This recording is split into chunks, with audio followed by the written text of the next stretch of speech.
गुरुपदेशाद् अभ्यासात् संवित्ते स्वपरान्तरम् जानाति य स जानाति मोक्ष सौख्यम निरंतरम। क्या कह रहे हैं? गुरु के उपदेश को सुनकर साधक जीव स्वपर का भेद विज्ञान कर लेता है। सुखार्थी हो तो काम करता ही करता है, और सुख की सच्ची धड़कन नहीं हो, तड़पन नहीं हो तो इफ्स एंड बट्स करता है। पंचम काल है, अभी हम बूढ़े हो गए, अभी हमारी जवानी है, हम बच्चे हैं, सब कारण देते रहता है। मेरा स्कूल है, मेरी परीक्षा है, मुझे पैसे कमाना है, मुझे यहाँ जाना है, मुझे वहाँ जाना है, लेकिन आत्मा को भूलता है। गुरु उपदेशाद् अभ्यासात् संवित्ते स्वपरांतरम। स्व और पर में अंतर करता है। प्रवचन सार की भाषा में ज्ञातृ तत्व और ज्ञेय तत्व में प्रवीण होता है। समझ में आ रहा है क्या? प्रवीण होता है। और प्रवीण होने के बाद में क्या हो गया? प्रवीण होने के बाद में अब वो बाह्य और अभ्यंतर परिग्रह को छोड़ देता है। बाह्य और अभ्यंतर परिग्रह को छोड़ देता है मतलब क्या? हाँ, अब उसको पर पदार्थ अच्छा लगता ही नहीं है, तो बाह्य अपने आप छूट जाता है, और पर पदार्थ संबंधी आसक्ति पहले ही टूट गई है, तो बाह्य अभ्यंतर परिग्रह का त्याग हो जाता है। बट प्रवृत्ति कहाँ है? प्रवृत्ति स्वभाव में ही चाहिए। समझ में आ रहा है क्या? प्रवृत्ति स्वभाव में, तो जानाति य स जानाति मोक्ष सौख्यम निरंतरम। निरंतर का अर्थ समझते हो? निरंतर मतलब अविरत रूप से मोक्ष सौख्य को वो निरंतर ध्याता है। आहा, मतलब क्या? मान लो हमने रसगुल्ला खाया, अब किसको रसगुल्ला अच्छा लगता है? मान लो पसंद आया और की चाह है, लेकिन दूसरे की अपॉर्चुनिटी नहीं है, मतलब व्यवस्था नहीं है। लेकिन वो जो स्वाद है ना, रसगुल्ला वो स्वाद मीठा, मैंने बहुत बढ़िया, जिसको मिलता है बहुत बढ़िया। और कदाचित वो संयोग आए, एक क्षण के लिए रुकता है क्या? विचार करता है क्या और कुछ है क्या? नहीं, पहले रसगुल्ला। समझ में आया? तो और कुछ ऑप्शंस देखता ही नहीं है, बस वो आत्मा उस रसगुल्ले के भांति है, सर्व ओर से ज्ञान और आनंद से भरपूर है। यहाँ पर टीका में एक शब्द आया था, भगवान का अर्थ क्या है मालूम है क्या? एक तो ज्ञानवान करते ही है सब लोग, वो नहीं, उसके आगे और भगवान का अर्थ मतलब ये धौला में किया अर्थ। भ मतलब आनंद, ग मतलब ज्ञान। आनंद और ज्ञान से जो युक्त है, वान मतलब युक्त, ये आनंद और ज्ञान से जो युक्त है उसको भगवान कहते हैं। ऐसी कौन सी वस्तु है साहब? हर वस्तु भगवान है। हर वस्तु मतलब हर जीव भगवान है। समझ में आ रहा है? ज्ञान और आनंद की बात आई ना, देखो परिभाषा हम चाहे वैसी मोड़ सकते हैं।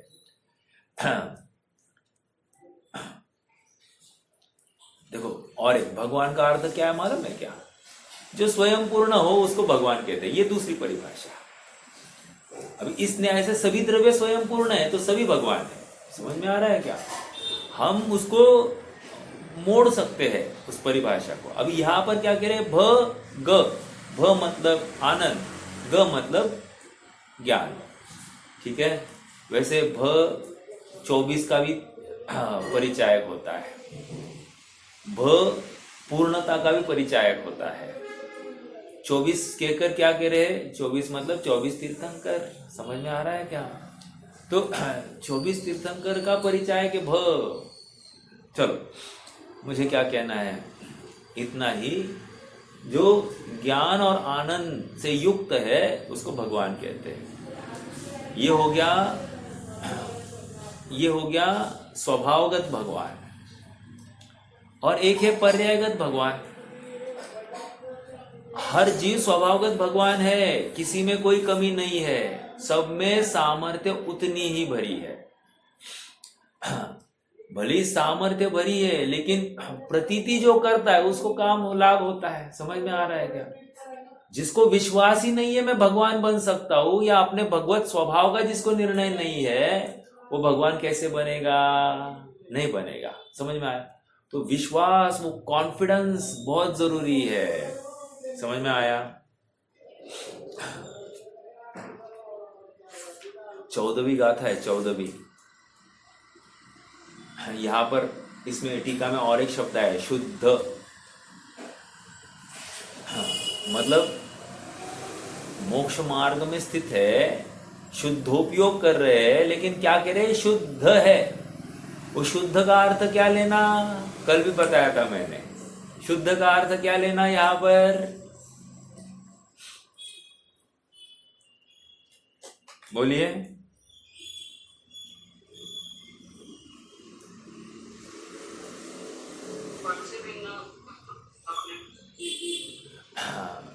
वो प्रमाण का शुद्ध बताया था, वो प्रमाण का शुद्ध था। यहां उस मुनिराज को ही, शुद्धोपयोगी मुनिराज को शुद्ध कहा जा रहा है। हाँ, शुद्धोपयोगी मुनिराज को शुद्ध कहा जा रहा है। तो इन शॉर्ट ये कहो तो 7वें नए से भी बात हो सकती है, 6वें नए से भी बात हो सकती है। एक देश शुद्ध नए से देखे तो भी उसको शुद्ध कहा जाए, कोई प्रॉब्लम नहीं। 7वें नए से तो होता ही होता है, बट वो पूर्ण शुद्ध पर्याय की बात है, अर्थात केवल ज्ञान की बात है। तो फिर भी मुनिराज को यहाँ पर शुद्ध कहा जा रहा है, शुद्धोपयोगी को शुद्ध कहा जा रहा है। सेम बात प्रवचन सार में कहीं आई है क्या?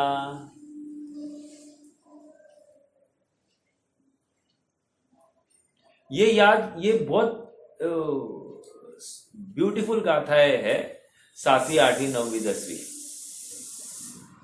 पाप से परिणत आत्मा, सॉरी, अशुभ से परिणत आत्मा अशुभ है, शुभ से परिणत आत्मा शुभ है, और शुद्ध से परिणत आत्मा शुद्ध ही है। आ गई थी बात? देख लेना 8वीं, 9वीं, 10वीं गाथा। ठीक है, क्या कहना है वहां पर? शुद्ध से परिणमित, शुद्धोपयोग से परिणमित आत्मा शुद्ध ही है। हाँ, आत्मा को ही शुद्ध कहा जा रहा है। समझ में आ रहा है क्या? पाप से परिणमित आत्मा को पाप ही कहा जा रहा है। जैसे अपन भी कहते हैं ना, आग से युक्त आत्मा, सॉरी, आग से युक्त तवा, आग से युक्त तवा आग है, तवा नहीं है।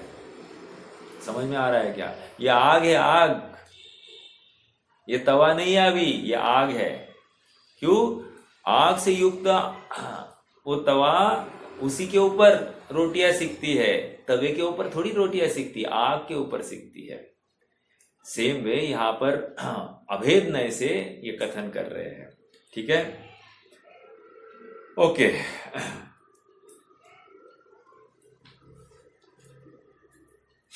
जिसको यह स्वीकार होता है कि सुख ये मेरी निजी संपत्ति है,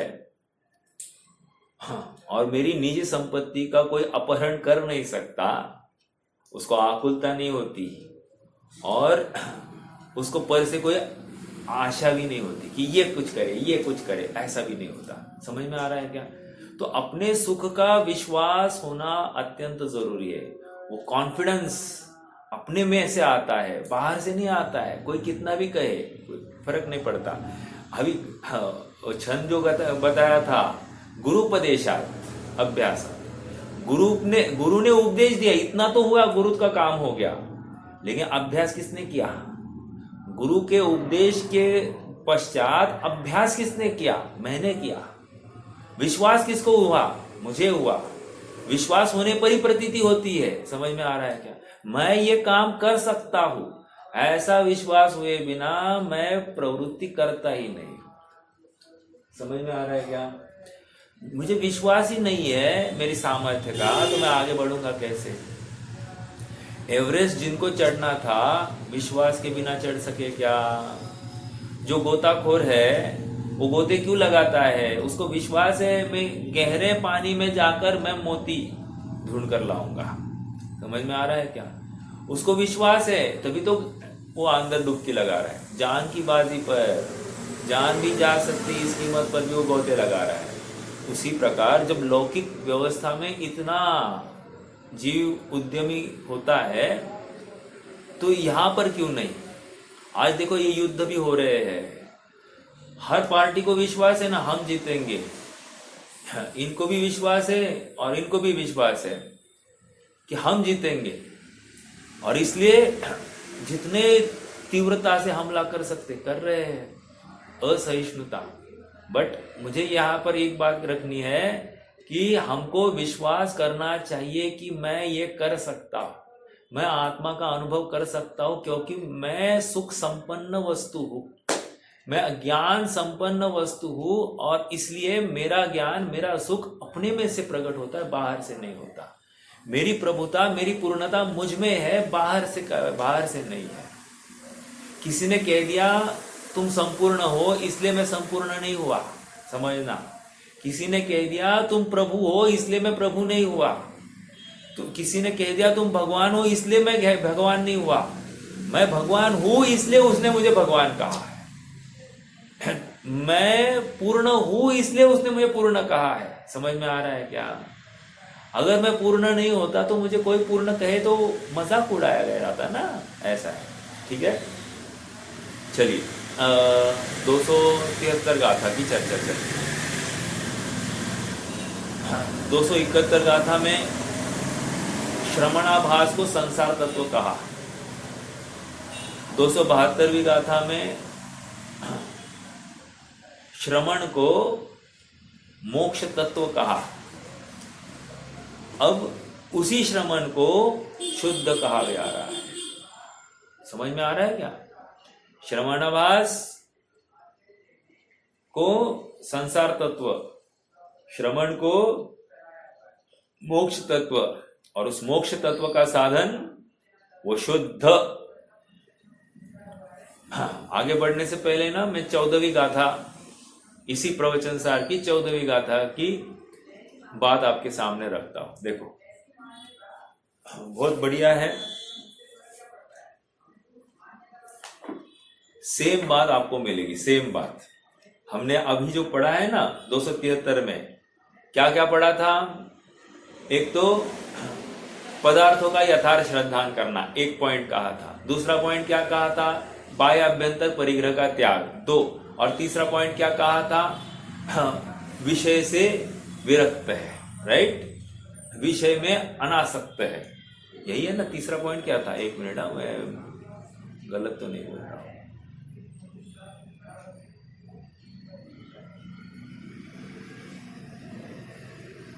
हाँ, अंतरंग संगति का परित्याग, वह अंतरंग प्रकाशमान, क्या गया? हाँ, विषय से आसक्त नहीं, राइट। अभी देखो, अगर आप सबके पास में है कॉपी तो निकाल सकते हैं।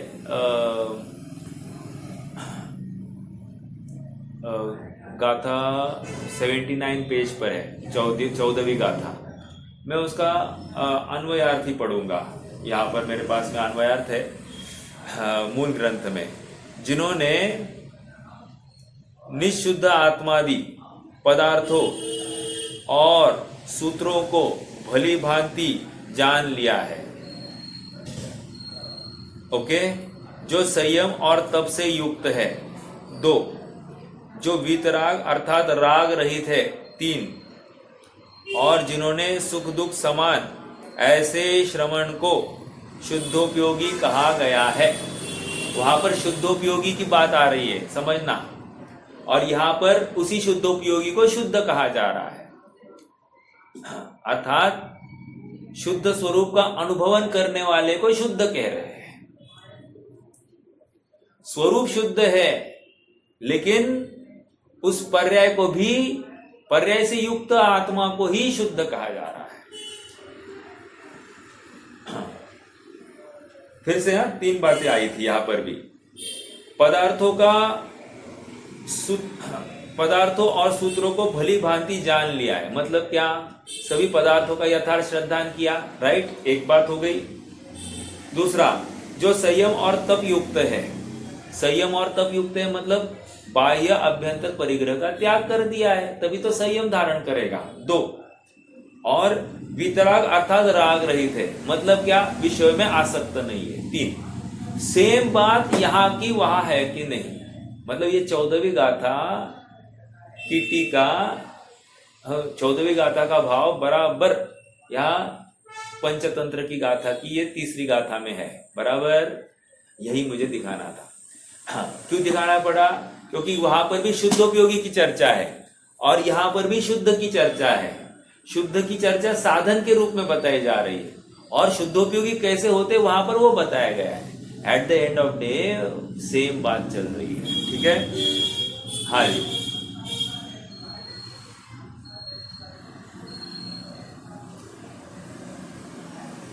अपन कहाँ थे?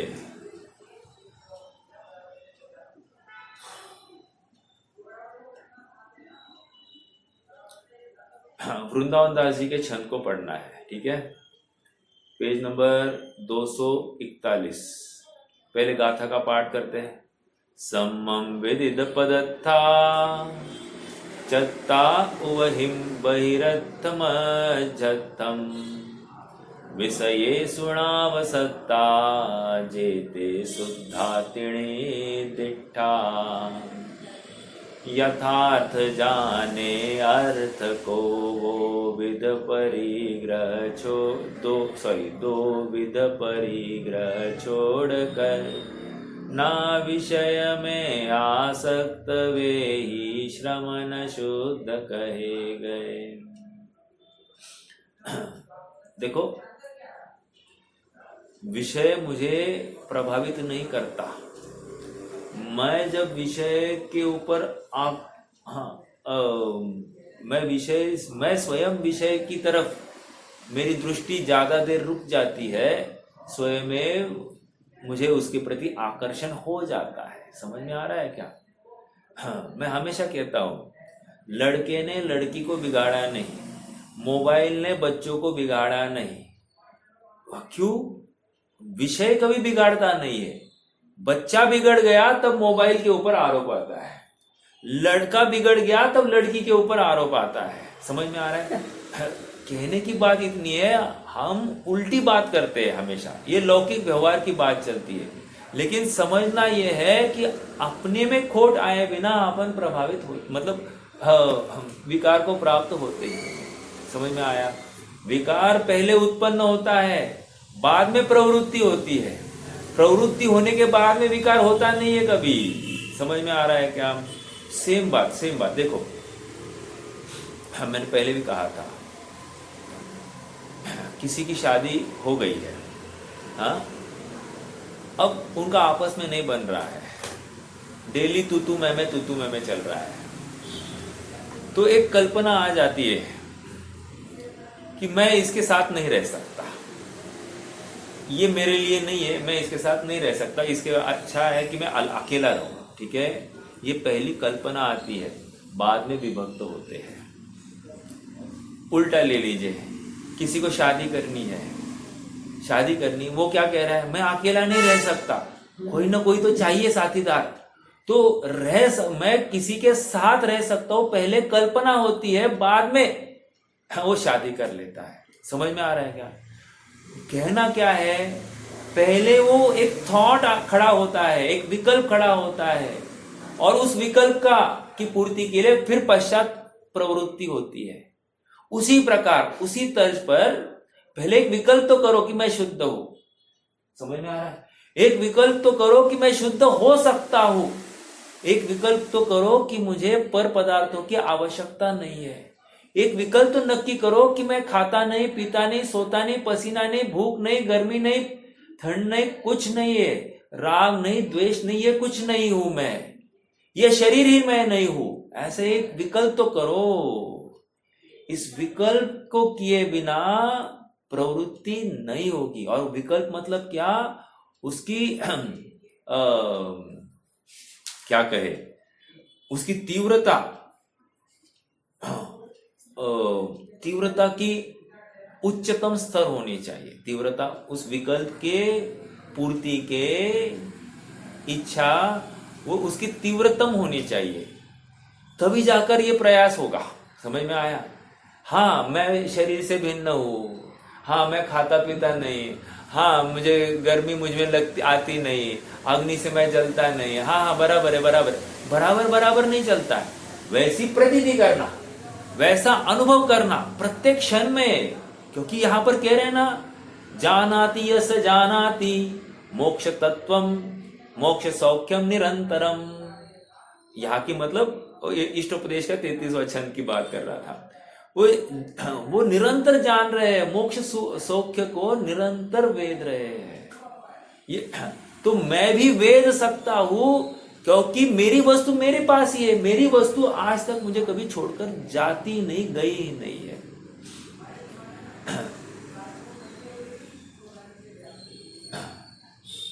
चलिए वृंदावन दास जी के भाव को पढ़ते हैं। 241 पर छंद के नीचे आ जाइए, 102 के नीचे आ जाइए। देखो, अनेकांत पूर्वक आपापर का भेद करके जो पदार्थों को भली भांति जानते हैं, पंचेंद्रिय के विषयों में लीन नहीं रहते। ये पंचेंद्रिय के विषय के लिए उदाहरण क्या दिया है आपको पता है? प्रवचन सार में आया है पंचेंद्रियों के विषयों का उदाहरण। कौन से इंद्रिय में कौन सा जीव दुख को प्राप्त हुआ? एक आध उदाहरण आपको याद है? चलो मैं पूछ, हाँ, स्पर्श में हाथी, वेरी गुड। दूसरा, रसना में मछली, बहुत अच्छा। और बोलिए, घ्राण इंद्रिय में भौरा, बहुत अच्छा। चक्षु इंद्रिय में किसमें? चक्षु इंद्रिय में तो पतंगा है, राइट। और कौन सा बच गया? कर्णेंद्रिय में हिरण है, ठीक है। और कोई दूसरा नहीं ना कर्णेंद्रिय में? हाथी को भी कर्णेंद्रिय में नहीं, कर्णेंद्रिय का विषय नहीं, हाथी का स्पर्श इंद्रिय का ही है, बराबर। तो कह रहे ये तो एक एक विषय में इनकी दुर्दशा हुई है साहब, एक एक विषय के अधीन होकर दुर्दशा हुई है। मेरे पास 5 विषय है, प्लस वो मन घुमा रहा है सब जगह पर, इससे वहां, इस विषय से दूसरे विषय में, दूसरे विषय से तीसरे विषय, तीसरे से चौथे, चौथे से पांचवे, फिर से साइकिल कंटिन्यूस, रोक ही नहीं रहा है ये मन। तो पंचेंद्रिय के विषयों से विरक्ति कितना बड़ा उद्यम है ये देखो। वो भौरे की बात करता हूं, बाकी फिर आप समझ सकते हैं। भौरे के पास इतनी ताकत है कि वो चाहो तो एक लकड़ी है ना, सूखी लकड़ी, उसको यहां से छिद्र डालना चालू करे तो छिद्र डाल के दूसरी तरफ से निकल जाए, इतनी उसके पास में ताकत है। कठोर लकड़ी को वो आर पार छिद्र डाल सकता है। और यही भौरा मात्र घ्राणेंद्रिय के विषय के वश होकर क्या कर रहा है? वो उस कमल के पंखुड़ियों से बाहर निकलने में असमर्थ है। मतलब क्या? ये बेड़ी उस कमल के पंखुड़ियों ने उसको मारा नहीं है, उसने स्वयं विकार को प्राप्त होकर वो मरण को प्राप्त हो गया है। उसने अपनी मौत को सामने खड़ा किया है उस एक विषय के ऊपर लट्टू होकर। समझ में आ रहा है? ये मोह, ये पर पदार्थों में आसक्ति, ये मुझे बर्बाद करके छोड़ेंगे, इसका विश्वास मुझे होता है कि नहीं होता है? समझ में आ रहा है क्या? हमको लगता ही नहीं कि मैं इस विषय को भोग रहा हूं, ये दुख का कारण है। मुझे विषय भोगते हुए आनंद आ रहा है, ठीक उस व्यक्ति की तरह उस संसार वृक्ष में जो उस टहनी पर पड़ा है, 2 चूहे हैं उस टहनी को काट रहे हैं, वो हाथी उस वृक्ष को हिला रहा है, नीचे एक 4 सर्प है, बावड़ी है, सब है, लेकिन ये उस शहद की एक बूंद के लिए आतुर हुआ है, इतनी एक बूंद चखूंगा, बस इतना एक विषय भोगू फिर छोड़ दूंगा। अरे इसी को भोगते भोगते खत्म हो जाएगा। समझ में आ रहा है? 5 इंद्रिय के विषय, ये इतनी प्रेरणा क्यों देनी पड़ रही है? क्योंकि समझाने के बावजूद भी ये समझ नहीं रहा है। फिर भी हम कह रहे हैं इंद्रिय के विषय मधुर विषम, और ये क्या कर रहा है? विष है ना, रहने दो, मैं विष को निर्विष करके पी लूंगा। इसकी ऐसी प्रवृत्ति है। हाँ, कल का किसने देखा है? अभी भोग लो, बाद में आपने को मालूम नहीं क्या होगा। बस ऐसी, मतलब इसकी चार्वाक मत जैसी बुद्धि हो गई है। देखो क्या कह रहे हैं? पंचेंद्रियों के विषयों में लीन नहीं रहते। कौन? जिसने आपा पर का भेद करके भली भांति वस्तु को जान लिया है। ये मेरी सुख का कारण नहीं है, ये मुझे सुख प्रदान कर ही नहीं सकती, ऐसा जिसको नक्की हो गया है। क्यों नहीं सुख प्रदान कर सकती? क्योंकि उसमें सुख नाम का गुण नहीं है। अगर सुख नाम का गुण पर पदार्थ में होता तो कदाचित वो सुखी कर सकता था, लेकिन वहां पर भी तकलीफ है। यदि वो पर पदार्थ मुझे सुखी कर सकता था तो बोलो क्या हो सकता, क्या प्रॉब्लम हो जाती? यदि पर पदार्थ ने मुझे सुखी किया होता तो क्या प्रॉब्लम होती?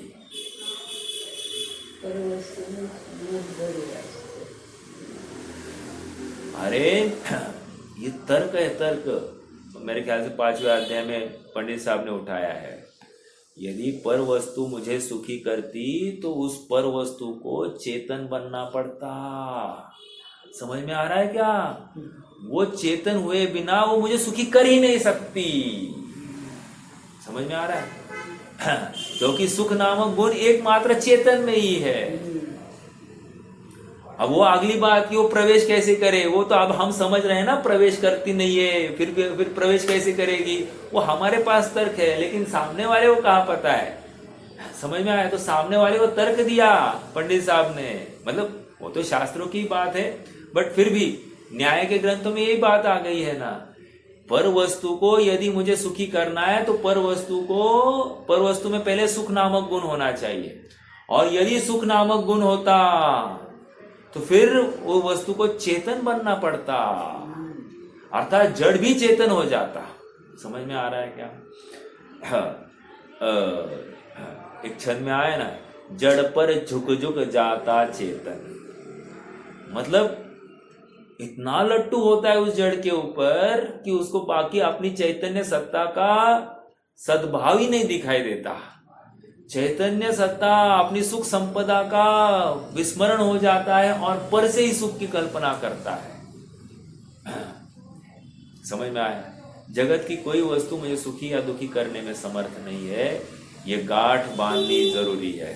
देखो, पंचेंद्रिय के विषय में लीन नहीं रहते और परिग्रह रूपी पिशाच को अंतरंग और बहिरंग दोनों रूप से त्याग कर धैर्य धारण करके जैसे सो गए हो, इस प्रकार सहज स्वरूप में लीन होकर शक्ति पूर्वक कर्म रूपी किवाड़ों को उधारते हैं, तोड़ते हैं, खोलते हैं। उन श्रमणों को ही जिनेंद्र भगवान मुक्ति के साधक कहते हैं, वे ही शुद्ध है, अर्थात शुद्धोपयोगी। शब्द देखो, उनको शुद्ध कहकर समझाया जा रहा है, यही शुद्धोपयोगी को शुद्ध कह रहे हैं। सभी प्रकार के भ्रमों को दूर करके मैं उनकी वंदना करता हूं। भगवान को वंदना क्यों सब? या पंच परमेष्टि को वंदना क्यों? या मुनिराज को वंदना क्यों? एक शुद्धोपयोग करने के लिए। मुझे मेरा शुद्धोपयोग करना है, इसलिए नमस्कार है।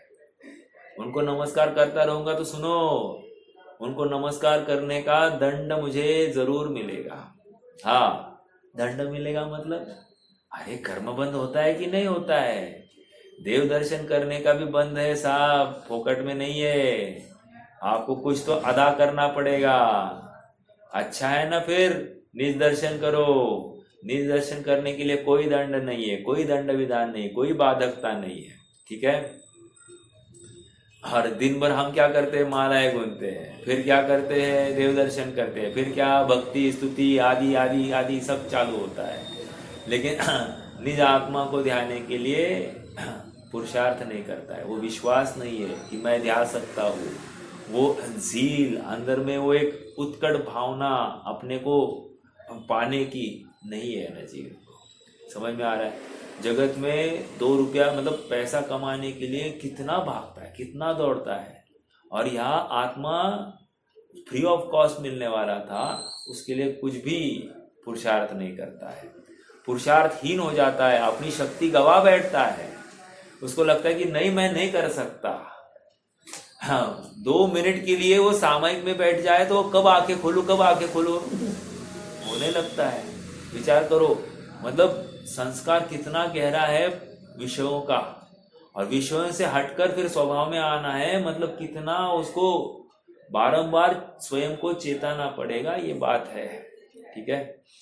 देखो आगे दोहा पढ़ रहे हैं अपन। दोहे के नीचे का भाव, जो साधु इस प्रकार के विवेक से युक्त है और शुद्ध प्रयोग से शोभायमान है, शुद्ध है, सभी उपाधियों अर्थात परिग्रह से रहित वे साधु ही मोक्ष तत्व साधक है। प्रश्न आया था ना, साधन क्या है, तो ये आ गया, साधक दिखाया। साधन पूछ रहा है और आचार्य देव ने साधक दिखाया। पकड़ में आ गई क्या बात। वो पूछ रहा है कि साधन क्या है मोक्ष तत्व का, मोक्ष का, और इन्होंने क्या दिखाया, साधक दिखाया। मतलब जो प्रैक्टिकल, देखो 2 बातें होती, अपनी चर्चा हुई है क्या, 2 प्रकार के टीचर होते हैं। एक होता है ड्रिल मास्टर और एक होता है रिंग मास्टर। ड्रिल मास्टर और रिंग मास्टर में क्या फर्क है। ड्रिल मास्टर है ना, खुद कसरत करके दिखाता है और उसके पीछे बराबर उसका अनुयायी उसके जैसा अनुकरण करता है। और रिंग मास्टर क्या करता है, वो हंटर बजाता है खाली, एक ठक, और फिर लकड़ी दिखाता है यहाँ यहाँ यहाँ, और फिर वो शेर, पहले अभी सर्कस में वैसे ही होता था, अभी सर्कस में शेर वेर कुछ आते नहीं है, तो फिर वो शेर वो वहां पर कसरत करता जाता है। तो रिंग मास्टर अलग और ड्रिल मास्टर अलग। यहाँ ड्रिल मास्टर की बात चल रही है, क्योंकि हमारे मुनिराज जीता जागता जैन शासन है, और जीता जागता जैन मतलब ग्रंथ है, ग्रंथ। उनको देखकर हमको सम्यक तो हो सकता है, हो सकता है। समझ में आया, ये भी पॉसिबल है। बस एक मुनिराज की मुद्रा देखो, सम्यक तो हो सकता है। कहाँ लिखा साहब, कहाँ लिखा? कहाँ लिखा?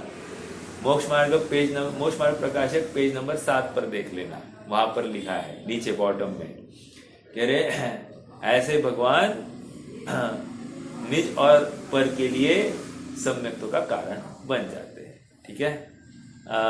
या फिर तन निसर्गात अधिगमात् वा, वो सम्यक दर्शन निसर्गज और अधिगमज है।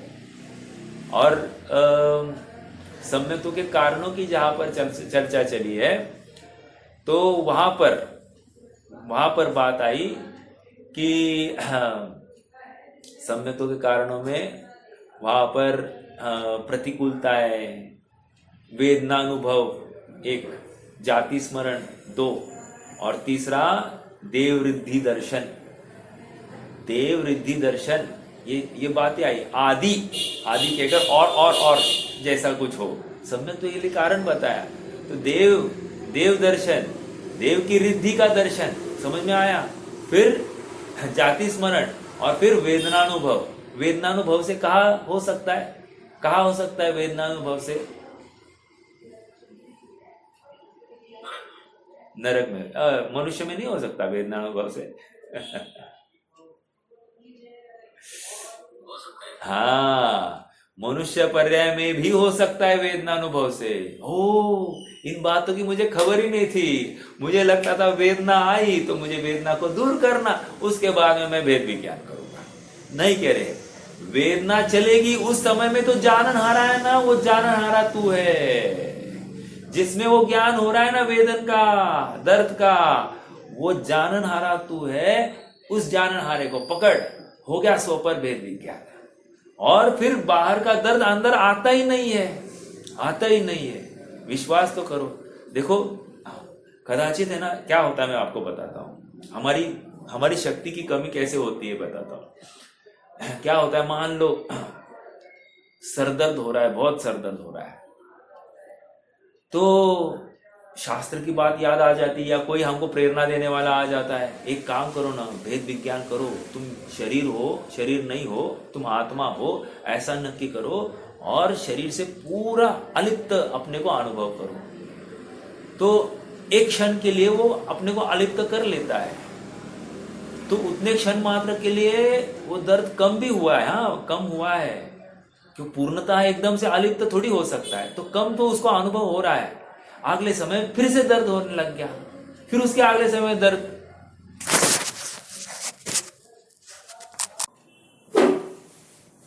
हाँ जी, जो साधु इस प्रकार के विवेक से युक्त है और शुद्धोपयोग से शोभायमान है, शुद्ध है, सभी उपाधियों अर्थात परिग्रह से रहित है, वे साधु मोक्ष तत्व के साधक है। अपनी चर्चा ये चल रही थी, साधन पूछ रहा था शिष्य और इन्होंने साधक दिखाया है।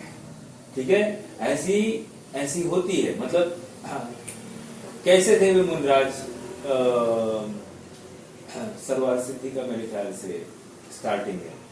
कैसे थे वे मुनिराज, तो कह रहे हैं अवाक विसर्ग वो कुश्याम निरूपयन्ति, अर्थात बिना बोले ही उनका शरीर अर्थात रोम रोम पूरे मोक्ष मार्ग को प्रदर्शित कर रहा था। समझ में आ रहा है। हर बार किसी को बोलने के लिए जरूरी नहीं होता है कि बोलकर ही समझाया जाए, बिना बोले भी बहुत भाषा समझ में आ सकती है। अगर ये बात नहीं होती तो निसर्ग सम्यक दर्शन पॉसिबल ही नहीं था। ठीक है, देखो और एक बात, शास्त्रों में देववृद्धि दर्शन ये शब्द आया है, मुनिराज का दर्शन ऐसा कहाँ आया, ऐसा नहीं आया। तो फिर मुनिराज का दर्शन सम्यक्त्व में कारण बन सकता है कि नहीं बन सकता है, प्रश्न है आप सबसे।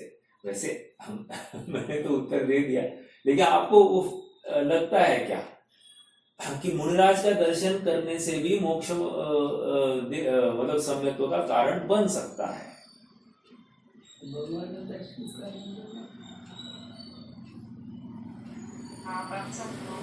हाँ, तो मुनिराज के दर्शन भी सम्यक्त्व में कारण है। मात्र दर्शन मुनिराज ने बोलना नहीं चाहिए। क्यों?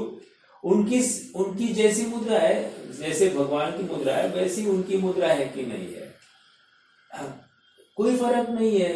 वे भी सामायिक में लीन है तो उनकी भी सेम मुद्रा है। ठीक है, एक मिनट, इसको कनेक्ट हो जाओ।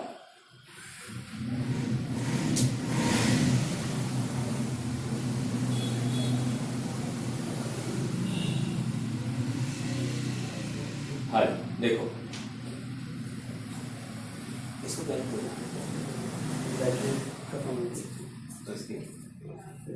मोबाइल की अच्छा, आध्यात्मिक पुरुष कांजी स्वामी की बात पढ़ते देखो। जिन्होंने अनेकांत को जानकर प्रतीति पूर्वक निस्वरूप की लीनता की है, वे अब पुनः 5 इंद्रियादि विषयों में वृत्ति उत्पन्न नहीं करते। क्या कहा? जिन्होंने अनेकांत को जानकर, प्रतीति पूर्वक शब्द एक बहुत महत्वपूर्ण है, प्रतीति एक, निस्वरूप की लीनता की है। ओके, वे अब पुनः 5 इंद्रियादि विषयों में वृत्ति उत्पन्न नहीं करते। 2 बातें कह रहे हैं साहब। एक तो प्रतीति करना, ये क्या है? सम्यक दर्शन। और 5 इंद्रियों के विषय में वृत्ति नहीं करना, ये सम्यक चारित्र है। समझ में आया? नहीं करना यह सम्यक चारित्र है। देखो 5 इंद्रियों के विषयों में कदाचित पदार्थों पर यथा श्रद्धान है, सोपर का भेद विज्ञान है, ये तो श्रद्धान हो गया। इसका मतलब मुनिपना हो गया, ऐसा बिल्कुल नहीं है। मुनिपने के लिए यथार्थ वृत्ति जरूरी है। एक चलो एक प्रश्न है आप सबसे, शुद्धोपयोग कहां से? अभी अपन प्रवचन सार पढ़ रहे हैं, मुझे प्रवचन सार का आंसर चाहिए। शुद्धोपयोग कहां से?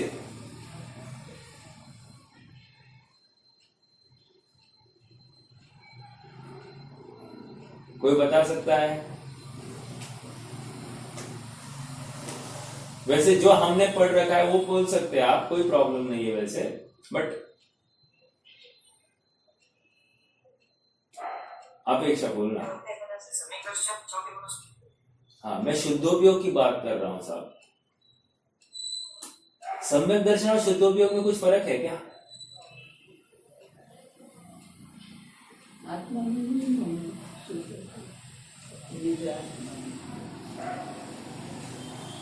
कथनचित फर्क है, कथनचित फर्क नहीं है।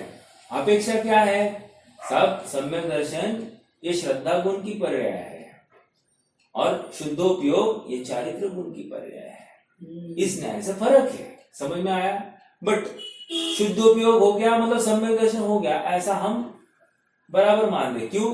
क्योंकि ज्ञान, दर्शन और चारित्र एक साथ ही परिणमित हो जाते हैं।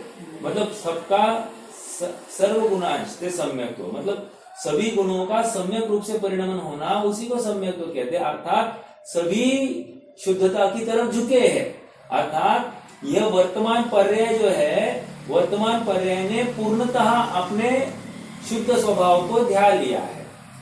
चलो मुझे तो ये कहना था शुद्धोपयोग कहां से?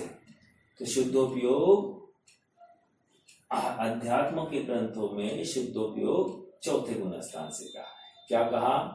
अध्यात्म के ग्रंथों में शुद्धोपयोग चौथे गुणस्थान से कहा है, लेकिन आगम के ग्रंथों में शुद्धोपयोग सातवें गुणस्थान से कहा है। मुनि अवस्था में ही शुद्धोपयोग होता है। क्यों ऐसा? ये फर्क क्यों? अध्यात्म की शैली है, थोड़ा सा भी हो गया ना, बहुत बड़ा चढ़ा के बोल देना, हो गया हो गया हो गया हो गया, डिंडोरा पिटाया जाता है, हो गया हो गया हो गया, अब कुछ नहीं अब कुछ नहीं। और आगम की शैली ये है, जब तक प्रचुरता से नहीं दिखाई देता तब तक कोई कमेंट नहीं होगा। तो प्रचुरता से मुनि अवस्था में ही शुद्धोपयोग होता है, इसलिए शुद्धोपयोग सातवें से ऐसा भी कहने में आता है। और आप प्रवचन सार में पग पग पर आपको यही पाया जाएगा। क्या? शुद्धोपयोग। शुद्धोपयोग मतलब श्रामण्य। अभी अगली गाथा में वही आने वाला है। एकाग्रता, श्रामण्य, शुद्धोपयोग, ये सब एकार्थवाची है। श्रामण्य मतलब मुनि अवस्था, मुनि अवस्था मतलब शुद्धोपयोग, उसी को शुद्ध कह रहे हैं। यहाँ पर चौथे गुणस्थान की शुद्धता की बात ही नहीं चल रही है। आप पूरा ग्रंथ उठाकर देख लेना, जहां जहां चर्चा चलती है शुद्ध की, वहां श्रावण की ही चर्चा चलेगी। समझ में आ रहा है क्या? तो ये भी एक दृष्टिकोण है, आगम ग्रंथों को इसी दृष्टि से पढ़ना और अध्यात्म के ग्रंथों को चौथे गुणस्थान में ही सम्यक होता है, इस दृष्टि से पढ़ना। देखो ये एग्जाम्पल खड़ा करो ना, भरत चक्रवर्ती है, ठीक है, और एक द्रव्यलिंगी साधु। द्रव्यलिंगी साधु मतलब 28 मूल गुणों का निरतिचार पालन करने वाला मिथ्या दृष्टि साधु, ठीक है। हाँ, और भरत चक्रवर्ती के साथ साथ आप 96,000 रानियां भी उसके साथ में इमेजिन कीजिए, इमेजिन कीजिए। मेरा प्रश्न है कि ब्रह्मचारी कौन है?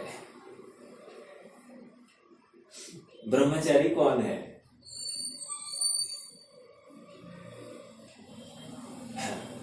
मुझे तो यहाँ पर द्रव्यलिंगी साधु को अपन ब्रह्मचारी कहेंगे।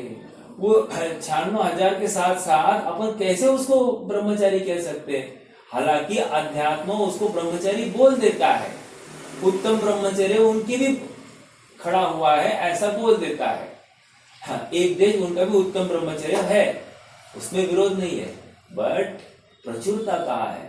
प्रचुरता नग्न दशा में, अर्थात पूर्ण जो बाह्य परिग्रह का त्याग हुआ, अंतरंग परिग्रह का त्याग और स्व संवेदन जहां पर हो रहा है उसी जगह पर शुद्धोपयोग कहा जाएगा, ब्रह्मचर्य भी वहां पर कहा जाएगा। तो उत्तम ब्रह्मचर्य के धारी तो मुनिराज ही होते हैं, और एक देश ब्रह्मचर्य चौथे गुणस्थान वाले का भी है। एक देश उत्तम ब्रह्मचर्य जो जो सर्वांग में मुन्य अवस्था में होता है, एक देश में गृहस्थ अवस्था में होता ही होता है। ऐसा नहीं है कि नहीं होता है, लेकिन प्रचुरता नहीं है इसलिए नहीं कहा जा रहा है। ठीक है, ये याद रखना। तो मोक्ष मार्ग प्रकाशक में पेज नंबर 314 और 343 मेरे ख्याल से, मैं कंफर्म करूंगा, लेकिन 314 पेज पर सम्यक तो कब से ऐसा प्रश्न उठाया गया है, और सॉरी शुद्धोपयोग कब से ये प्रश्न उठाया गया, और उसका उत्तर कहा चौथे का शुद्धोपयोग होगा, होगा ऐसा कहा है। शुद्धोपयोग होगा, होगा का अर्थ क्या है? कोई बताएगा मुझे? होगा मतलब क्या?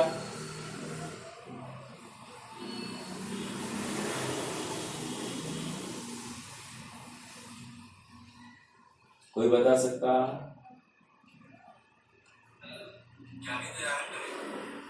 हाँ, चारित्र धारण करेगा तो होगा, ऐसा आपको कहना है।